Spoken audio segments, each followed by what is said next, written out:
So if you've seen at least a few videos on my channel, you'll know that I'm a big fan of these fans right here, the Noctua NFA12 by 25. To be honest, they've basically become a staple for any high performance build that I do because they're so quiet, even at moderate RPMs. But today we're going to see just how much better they really are compared to some other high performance fans out there. We're of course going to take a look at noise levels at different fan RPMs, and we're going to take a look at the cooling performance that these fans deliver at certain noise levels. So let's see who really makes the best PC fans.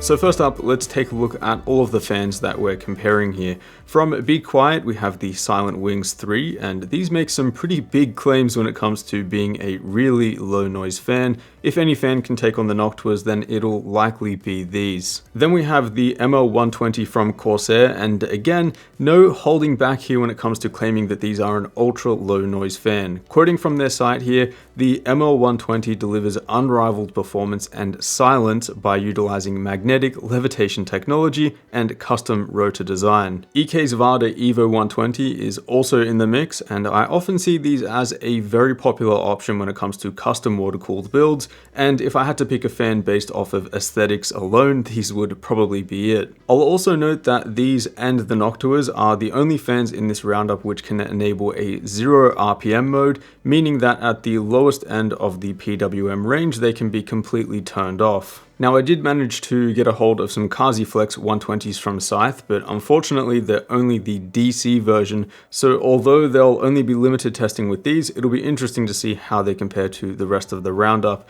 Since we're using an NZXT Kraken X53 cooler for testing, I thought I'd also include the stock 120mm fans that come with it, and those are the NZXT Air P 120 fans. This way we'll be able to see whether upgrading from stock fans is worth it for lower noise levels and better performance. And lastly, of course, the main reference point in this entire lineup, the Noctua NFA12 by 25.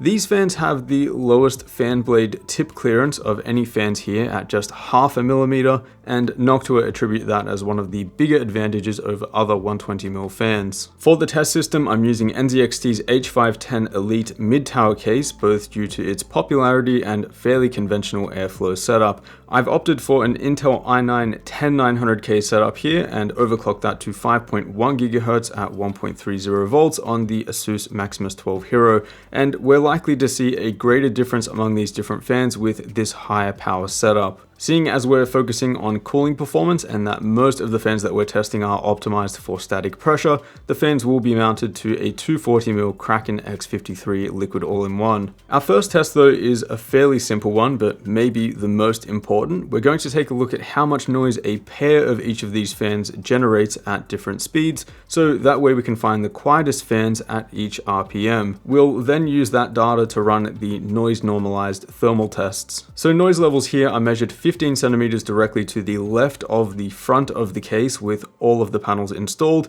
kind of emulating if someone was sitting really close next to their build. For this test, the only significant noise coming from the system will be from those two front intake fans that we're testing. Otherwise, the graphics card fan spins at 0 RPM at idle. I've also disconnected the rear exhaust fans, and I've also set the liquid cooler pump to as quiet as possible. Alright, so for this graph we have the noise level on the y-axis and the fan speed on the x-axis. That means the higher the line plot is, the louder the fan is. So for these first few fans, they all follow a fairly similar trend where at 500 RPM and 750 RPM, they're basically not adding much noise at all. Then there's a steep incline in noise after 1000 RPM. Another thing I will mention though is that the EK Varda and Corsair ML120 fans do have louder fan motors than the other fans, so they have a bit more electrical whine, which is why they have louder results at 750 and 1000 RPM. But as we can see, most of these fans follow a similar noise versus fan speed profile. That is until we add in the Noctuas. Now I knew these fans were good, but it's only when you present it in a graph like this that you can visualize how much quieter they are compared to a lot of other fans. And remember, these other fans aren't just generic cheap fans. Many of them claim to be some of the most silent on the market. To give you a better idea of the differences here, here's how they all sound at 1250 RPM.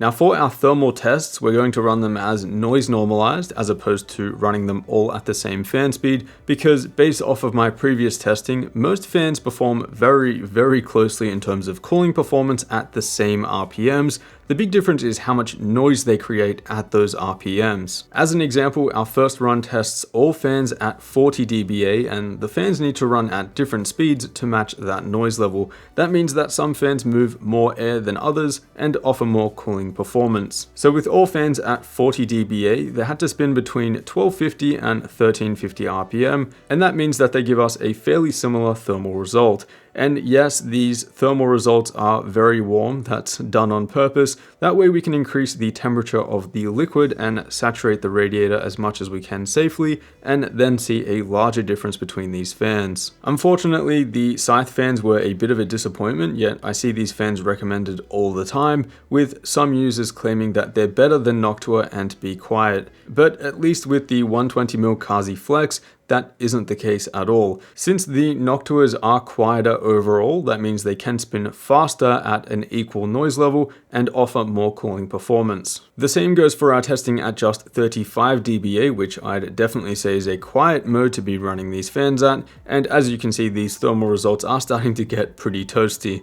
The NZXT fans seem to be a bit more effective at these lower RPMs, and here we get around a 2-degree improvement with the Noctuas. The EK and Corsair fans aren't effective at all at lower noise levels, so I wouldn't recommend these for high performance builds. Now, it's important to mention that context matters and that these results were measured with a pair of each fans on a 240mm AIO. 2 degrees might not seem like a lot, but if you do have a high-end build with, say, 2 radiators or a 360 or 420mm radiator, then you will see a bigger difference. The more of these fans that you add to your system, the more drastic your results will be. The question that I think a lot of you should be asking though is whether even upgrading to the Noctuas is going to see a benefit for your system, and I think we should refer back to the initial chart. In the lower fan speeds, there isn't much of a difference in terms of noise levels, so if you're someone who typically never runs your fans above 1000 RPM and the noise isn't bothering you, then the upgrade might not be worth it for you, unless you're using the Corsair ML120 or EK Vardas, which do have loud fan motors at that range. Users who will see a big benefit from upgrading though are those who do run their fans at more moderate speeds like 1250 to 1500 RPM, particularly in ITX builds where you might only have 1 or 2 fans in your entire system. At those speeds, there is a significant difference in noise. And also, if you just want to build the quietest gaming system or workstation that you possibly can that does have 120mm fans, there really is no other option than the Noctua NFA12x25, unless you really don't like the color scheme, which they really do seem to be taking their time with the black version, don't they? Anyway, if you do want to pick these up, they will be linked down below in the description. As always, a huge thanks for watching, and I'll see you all in the next one.